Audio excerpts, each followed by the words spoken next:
Hejsan! Nu sitter jag i den fina fåtöljen. Det betyder att det är storytime igen. Nu ska jag berätta om Dialektmannen.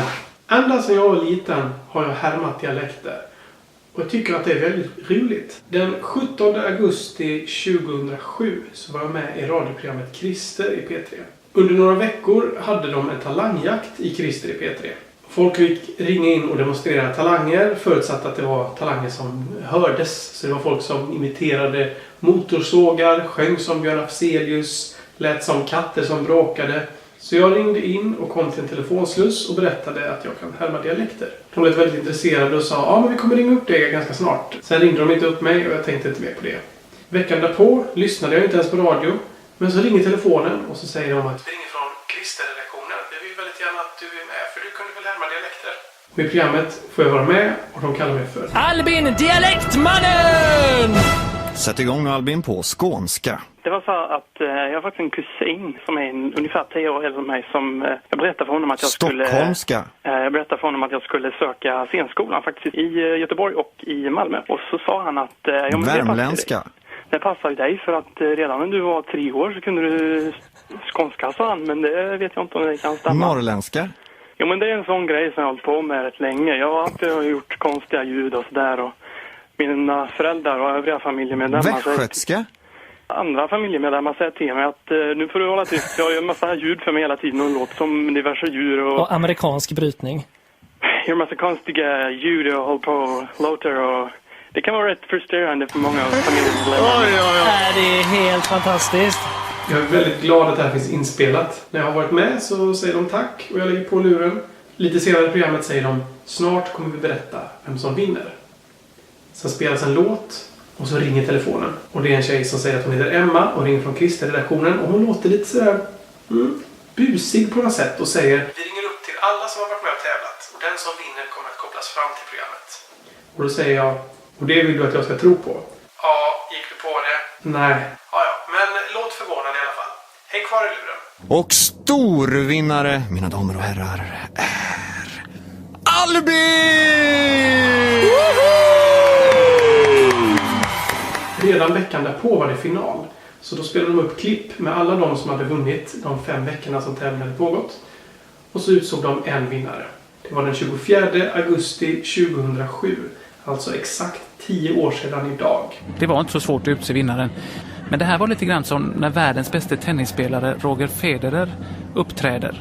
Inte särskilt mycket kamp utan mer uppvisning. Den här vinnaren kan nämligen allt i sitt gebit. Det rör sig om någonting långt utöver det vanliga. Och jag tror faktiskt, för att vara ärlig, att samtliga vi som har hört detta timmen som gick ska vara stolta. För jag tror att vi har varit med om något långt utöver det vanliga. Det rör sig om en språklig kameleont, ett slags fenomen.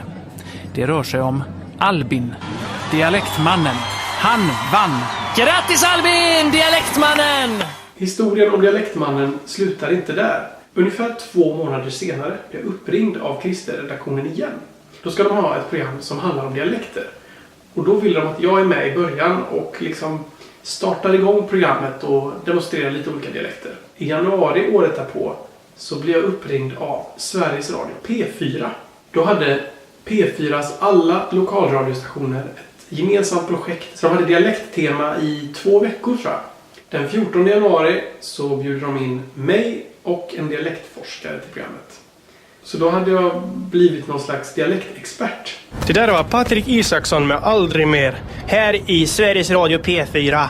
Och det är Albin Olsson som är med oss här på Drottningtorget som är så fena på att byta mellan dialekter. Sen blev det inte mer radio för Dialektmannen. Men tack vare mina radioframträdanden som Dialektmannen så fick jag faktiskt ett tv-jobb.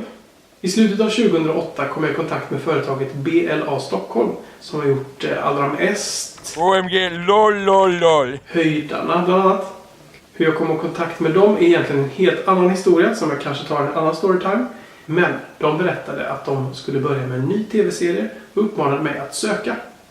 Så jag skrev ett brev och i mejlet skickade jag även länkar till inspelningarna från Dialektmannens framträdanden. Veckan därpå får jag åka tåg från Göteborg till Stockholm. Förutom att jag får visa hur jag är med dockskådespeleri så vill de att jag visar mina dialektkunskaper. Och till slut så får jag vara med i tv-serien för alla åldrar. Och i många avsnitt dyker jag upp som olika personer med olika dialekter. Är det okej om man tar mina kalsonger? Jag ska på studentfest ikväll. Jag har bara ett par kalsonger. Det är absolut äckligaste jag vet. Det måste vara stuvad brysselkål. 23-årig tennisspelare från Falun. Ja, det stämmer precis. Hej! Hallå? Det var någon som ropade efter en skåning. Den där staden, Antofagasta, det är Chiles 3:e största stad. Fast jag vet inte om jag behöver klippa med så. Det är snyggt. Alltså det är riktigt snyggt. Men förresten, när jag ändå är här, du är inte intresserad av en villa i Glava? Jag kan behålla cykeln tills vidare. Ja. Jag tar bussen. Gör det. Hej. Det blev 2 säsonger av För alla åldrar och det var en fantastisk produktion.